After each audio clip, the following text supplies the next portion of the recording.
Welcome back to my channel, Fazbear's Menagerie of Madness, where I'll explore the universe of Five Nights at Freddy's and I hope in a new and unique interpretation of events.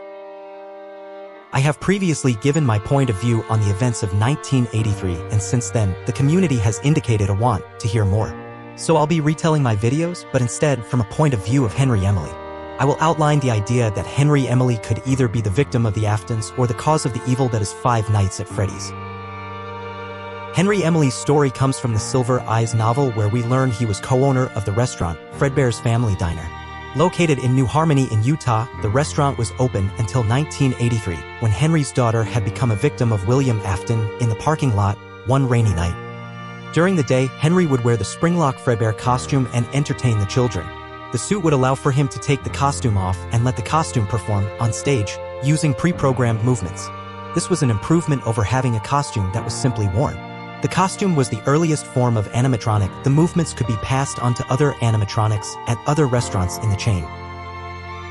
The earliest events that are covered in the series come from the dialogue of Phone Guy in the third game. Hello. Welcome to your new career as a performer/entertainer for Freddy Fazbear's Pizza. Right now we have two specially designed suits that double as both animatronic and suit. So please pay close attention while learning how to operate these suits, as accidents/injuries/death/irreparable and grotesque maimings can occur. From the cassettes we learn that Phone Guy isn't sure of the name of the Freddy Fazbear sister restaurant. While he does get it right as being Fredbear's Family Diner, this shows he hadn't worked there. Following information about a failure in the suit, use of the suits were stopped. Phone Guy appears to have worked with the performers from 1983 to 1987 and then moved into security in 1987 until 1993, when he was the victim of the animatronics.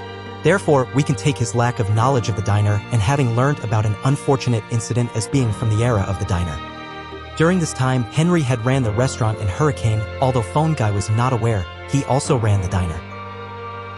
By the time the Follow Me minigame occurs, Henry is considered to have been stabbed by one of his creations.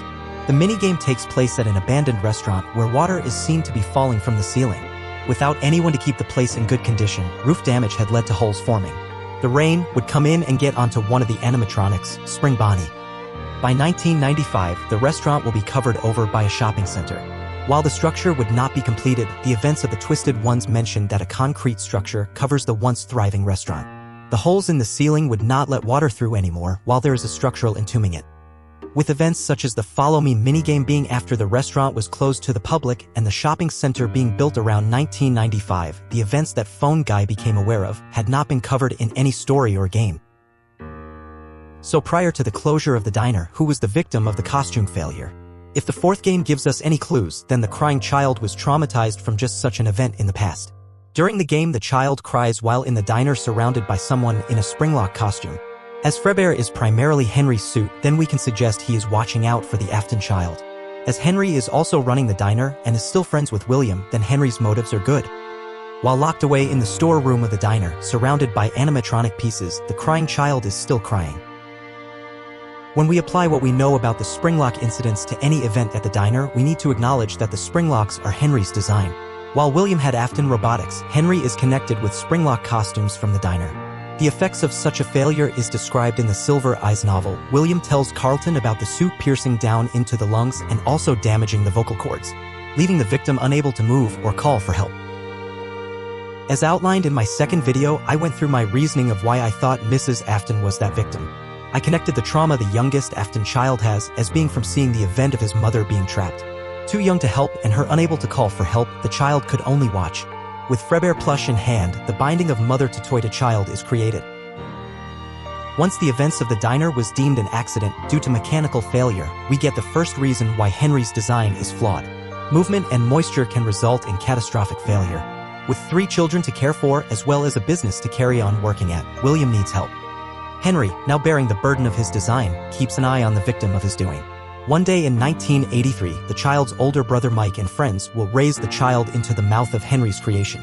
This event will be the bite of 83. Henry, not wearing the suit, would still be at the restaurant, although he was distracted and not watching out for the boy. Mike wasn't the only person affected deeply by what was seen. Henry had now twice brought disaster to the Afton family. In the days following the bite, the crying child had been in recovery. With medical equipment beside the bed, the child was being cared for the man who has now twice wronged them. Having gone home, being turned away from Junior's bar, following a pattern of bad behavior, Henry arrives to find the older brother Mike in front of the television. Without saying a word, he is told that the child has had a hard day. Going to the bedroom, he becomes instantly aware the child is awake. The door, having been modified to include a type of reverse springlock hatch, was not open as it usually was. Henry had likely made the change because he didn't want anyone to be trapped again. But the door was closed. Henry pounded on the door to be let in. This did not have the intended result. As the child recognized the voice as that of Fredbear, an angry Fredbear would manifest itself as Nightmare Fredbear. The costume was coming for him that night as the rabbit had claimed his mother some time earlier. All the crying child could do was run. Breaking through the opposite window, the crying child ran into the woods. Henry made it to the other side of the house and was well aware of his mistake. Feeling guilt and angry, Henry would ensure the child would be scolded when he returned. But was the child to be punished, or was it Henry? A journal discovered by Sheriff Burke following a search of William's home would uncover two varied opinions of Henry, one praising the man, the other of hate. Charlotte would become a victim of the Aftons following this event. Henry would close the diner and only return to run the restaurant 6 months later. He wouldn't share with the staff his connection with the diner. He would work on a replacement for the loss of his daughter, Charlie. This action would break apart his family, with his wife leaving him and taking his son. They had judged him. In 1987, Henry would be around to witness Deputy Burke arrest William for the missing children's incident. In that moment, he would realize that he had let his guard down and William had taken from him everything he had built up in the family restaurant. Henry would disappear from public view following this and would stage an accident involving one of his animatronics. Walking, talking, and bleeding was the type of animatronic Charlie was. He could make one more of himself. Henry would not return again until the game Pizzeria Simulator. This place will not be remembered, and the memory of everything that started this can finally begin to fade away, as the agony of every tragedy should. For most of you, I believe there is peace, and perhaps more, waiting for you after the smoke clears. Although for one of you, the darkest pit of hell has opened to swallow you whole, so don't keep the devil waiting, friend. One last point to bring up. In the Silver Eyes novel, at the end of chapter 11, Charlie is talking with William while he's wearing the Spring Bonnie costume. Needing to wear the headpiece, William's attitude and speech changes when responding to Charlie's questions. When Charlie stated, "My dad trusted you," the rabbit's response was, "I helped him create." This interests me as I could read this two ways. One way, I think it means that Mrs. Afton brought Henry to the attention of William. That William would give him access to his robotics company and Henry would in turn introduce the springlock mechanism. Alternatively, it could mean Spring Wrap sees the animatronics complete only once they get the soul in them to give them purpose. This may not be resolved easily. Was it Mrs. Afton's responsibility when she empowered Henry, or did Henry's contribution to Fazbear Entertainment give rise to the vengeful Springtrap? Thanks for staying with me till the end.